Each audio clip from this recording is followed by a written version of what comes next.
So hello, welcome Hello. to another Monday Mystery Meeting. As you can see, we had Mike and Jan last week. Today, we've got Heather Davis with us. Heather, thank you so much for joining us You're for the Monday welcome. Mystery Meeting. Hello. You've gone for the white background. You've gone for neutral colours. It's pink. It is pink, actually. Is it pink? Yeah. Okay, I can't see that. Very pale pink. This is where I've realised I'm now colourblind and I now have to go and have a doctor's appointment for all this. Am I wearing, is it turquoise and white? Is that? Yeah. Okay, so that's all right. But no, thank you for joining us. So, Heather, some people at Riverside or watching this might know you, and some people might have never even been to Riverside. So, why don't you just tell us a bit about yourself? So I'm Heather, and I've been going to Riverside for probably about 12 or 13 years now, I think. And I teach in a sixth form college, and I'm do safeguarding there and lead a team of basically the pastoral care. And I've been a Christian since I was 9. Wow. So I've been to a few churches in my lifetime, just as I've moved around, but obviously we settled at Riverside. So wow.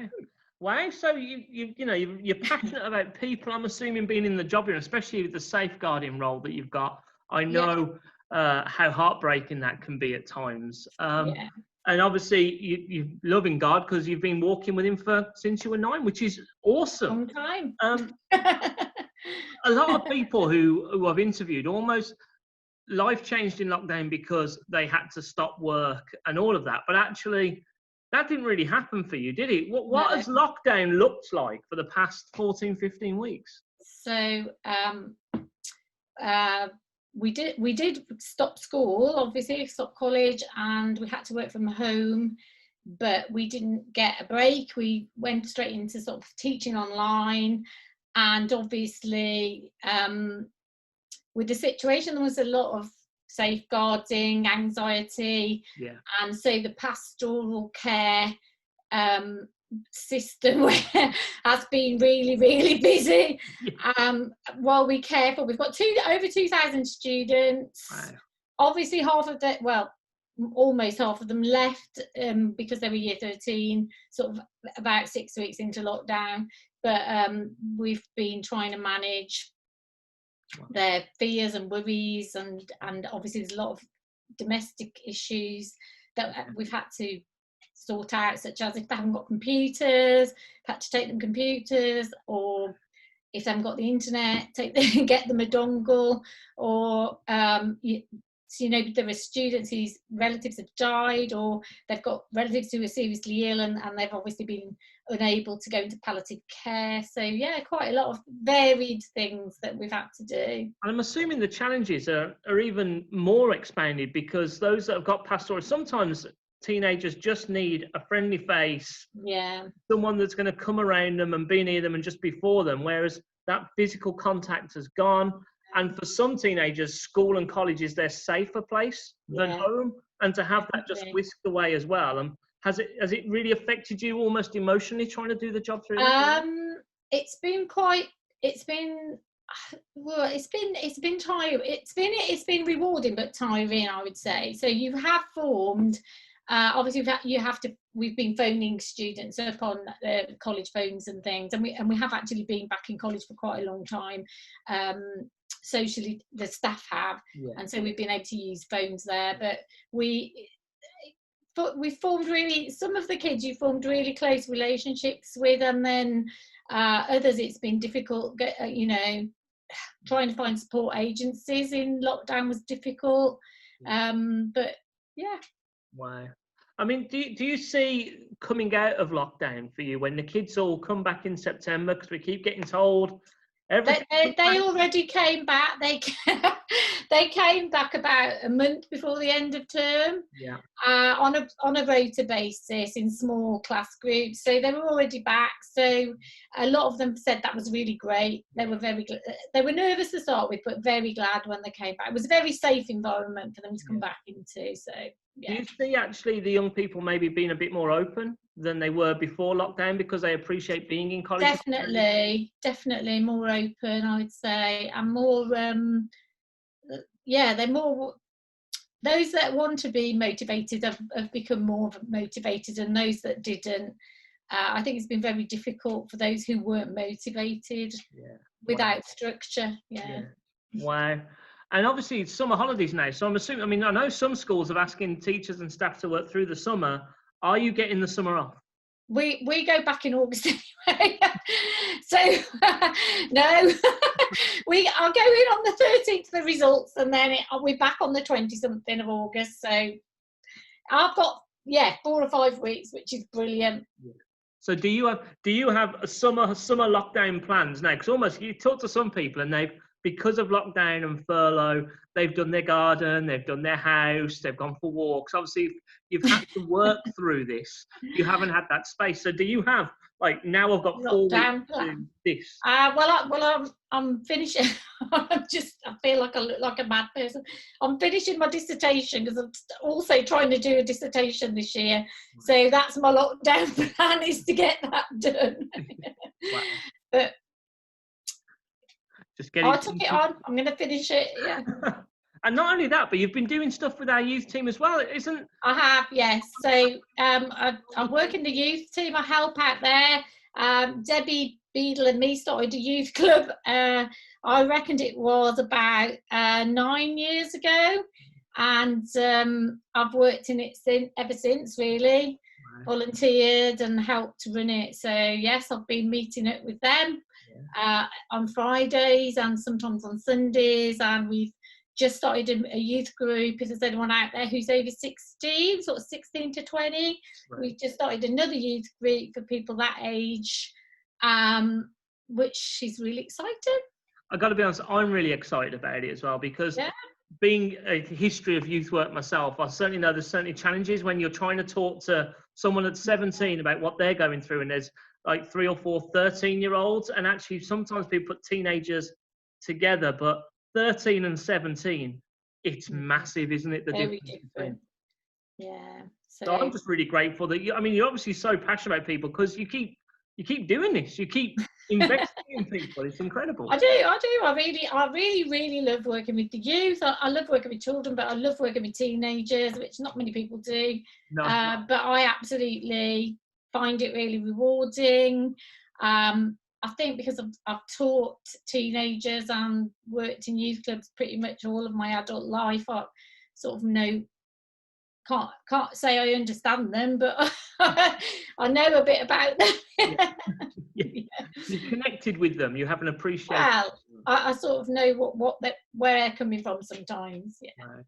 Oh, that's brilliant. And I want to just take this opportunity to publicly thank you just for what you do for our young people here at Riverside, what you do with young people at college, and just thank you for being you. You are so open to loving and caring, supporting people, and you do bring the kingdom wherever you are. So thank you for what you do.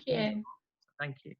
But obviously, lockdown, it's affected us all differently. Would you say you've had any challenges during lockdown? I actually quite like change and challenge, so I can't say that it was a negative experience for me in many ways. I think it's I struggled a bit with when we weren't in work, because I'm quite a busy person, and I did struggle with that. So I sort of took on loads and loads of other hobbies as well as working. I was running, crocheting, because I like to be out and about. So I did find the idea of staying in the house challenging. But I've got a lovely garden, and I think the challenge, not seeing people face to face, I find that very difficult. That lack of it's difficult to connect, I think, without being face to face. And I've had the privilege of being able to go back to work and of having a job, and going back to work quite a while ago, and the difference it made, just seeing. I've got a lovely team where I work. I'm very privileged in that the team that I work in are almost entirely Christians, and we have a lovely team. It's really nice, and to go back and get that, it was just lovely to go back and see everybody again. I do think that person-to-person contact is so important for us. I mean, this is lovely that we can do this, but it's not the same as sitting across a table from someone, reading a conversation, not just being one-on-one, but there being a couple of other people involved, and that we've been made for that, aren't we? So yes, we are. We've got to keep exploring. We've got to keep meeting in gardens and going for walks. And I think so. I've met quite a few people from church on walks and in gardens. And we've met some of the youth, the older youth. We meet because they're a small number. We've met them in Jubilee Gardens, and it is a different feel to it than when Zoom is lovely and it's fun, but there is a different feel when you meet face to face. I couldn't do life on Zoom. I couldn't. I could do no, but this cannot be the future. No. Unfortunately, everything will be a mix of this and something else, won't it? It will. It will. And as you say, it's rolling with the challenges. It's adapting. This is where we are. So let's do this, but let's always look at where we're growing in that challenge as well. So where have you seen God break through? Have you seen God break through during? Well, I think I have, particularly like I said, in work. I think it was quite open anyway, but I've noticed that over lockdown people were quite openly asking for prayer for people, and it's become sort of all right for us to say, oh, we'll pray for that. Not that we couldn't say that before, but it's really like even non-Christians in our team say it, like, oh, let's pray for this. It's become like I mean, I know it might be not, but the fact that you can actually say that, and people were texting saying, will you pray for? And I think that, that was lovely, really. I think that's amazing, because sometimes as Christians, you have to be the first one to put prayer on the table, but to see them people take it off the table and actually reach out for prayer, I think that's a great breakthrough. It was great. And then I think the other thing is that, well, for me personally, I'd say not that I wasn't grateful before, but I think the shock of what happened, really, because it was quite a shock, wasn't it, when we all had to stay at home, just made me think about the benefits and the privileges that God has given me. Yeah. So I was very grateful, number one, to have a job when a lot of people didn't, because at one point Gwyn's job was like, we didn't know what was going to happen, and without my job, that would have been difficult for us. Two, we had a roof over our head. We had in beauty little shops we could go to, so many beautiful places we could go and exercise. And I really felt God saying to me, it's making you stop and think, because I'm quite a person who quite likes a lot of things. Like, I like to look and buy a lot of things. I don't know whether I actually like them when I've got them, but I think it made God say, I felt like God saying, you know what, you've got so much to be grateful for. It made me stop and think, and also about the planet. I am a bit of an ecologist anyway, but like, what am I doing to the planet? What were we doing before all this happened? So I do think that's been a positive knock-on effect for quite a few people. As you said, that thankfulness, that gratitude of realising what we have and who we have has been really hit home to some people, which is great. It makes me sad in a way, because I think, oh my goodness, have I undervalued? Have I taken people things for granted? And the truth is, everybody else. It makes me sad. I'm so thankful now. I have that moment of realisation, striving to not do that anymore. Yeah. Well, I'm always looking for something better and something. And then I just felt God saying, I've put you in this lovely place where everyone's Christian around you, where you've got have a lot of freedom in my job to make decisions, and I'm trusted to do a lot of things. And that's you don't get that everywhere. And I'm just like, it is a privilege, really. And I just felt God saying, don't take things for granted. But I think that is just a really important lesson for everyone who's watching this. And please, I'd recommend you all take stock of what you do have. It's a really positive experience to do. I've started journaling about what I do have. I've said it on a Sunday, and I suddenly realised when I start listing what I've got, The list just goes on. Well, that was my practical advice, actually, Steve, because you asked. Yeah. So my practical advice was going to be, it's a bit of an old cliche, but actually we use it with students, and it is a really, really good way of putting your life into perspective. If you have to actively do it, not just thinking about it, but if you start listing things you've got to be grateful for, and when you're feeling rubbish, and we all feel rubbish, you know, I mean, I'm generally a very optimistic person, but I still have moments where I feel rubbish. But actually looking at that list of what is good and what God has done for you, it does put things into perspective for you. Definitely. And I think the thing that helps me as well with those lists is when we talk about them. Yeah. Writing it and just looking at it does something for me. But then when I can tell people and verbalise or who I'm thankful for to them, it does something even greater as well. It leads that spirit of thankfulness, doesn't it? Yeah, definitely. Wow. That's amazing. And I guess really then the only thing left to talk about is prayer. There's so many prayers being thrown up at the moment, and there is so much to pray for. Well, I bet you could guess what my prayer is going to be about. I've heard so many different answers to this, so I'm all tense, ready. What would you want to pray for? I always have young people on my heart, so obviously I really want the church to pray for the youth. They are a little bit disconnected at the moment. I know everyone's quick to criticise teenagers because I know they're out and about, but they're so disconnected with that. Some of them have had nothing. I know they've had schoolwork, but some of them, year 11, have had nothing to do for months now.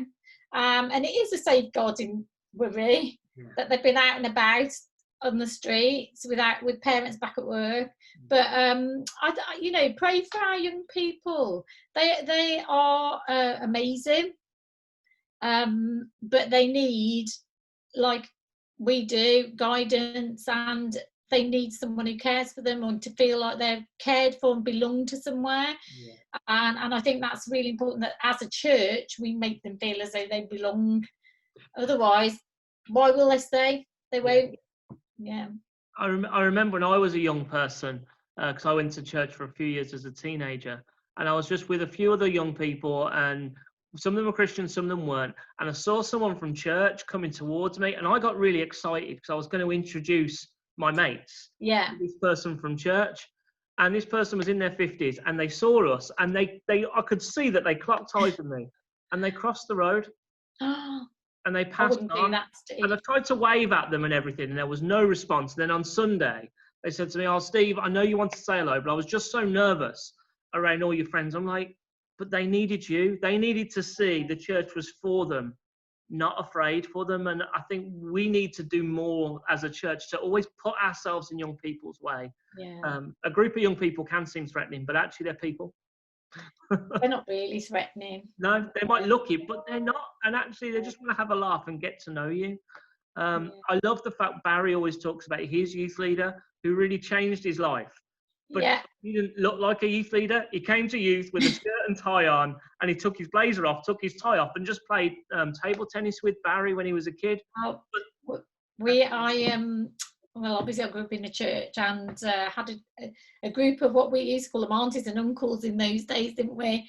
And I absolutely loved them, and they prayed for me throughout all of my teenage years. I was quite a rebellious teenager, and they came to my wedding, and they always sent Christmas cards, and they were lovely. And do you know what? That had such an impact on my life, knowing that those people cared about me, and they cared about me. Right, I mean, there's only one of them left now. But interestingly, in lockdown, this woman's nearly 90, and I saw her striding through Gornal. Anyone from the Black Country usually knows her, because she just is known in all the churches. She smuggled Bibles into China and everything. And I said to my mum, "Oh, Auntie Madeline hasn't stayed in." And she went, "No." She said, "Oh, if I'm going to get it, I'm going to get it. God will protect me if I'm not." And I was like, I want to be like that when I'm nearly 90. She's still an inspiration now. Yeah, and that's the thing, and we can all be that to young people, but we have to be willing to be for them, don't we? And I think that is a massive thing. So please, anyone watching this, be for young people, come alongside young people, pray for them, and show them that you care. Show them that the church is for them, because they need us, because we do need each other. So thank you for that, Heather. Really is. All right. But thank you. Time's up. Nearly 25 minutes already. It flies by. Yes. Thank you so much. It's great just to hear from you, hear a bit of what life's been like for you. And thank you just for sharing a bit of yourself. And as I say, serving so many people that you serve. So thank you, Heather. Thank you. No worries. Thanks, Steve. And we'll see you soon. See you soon.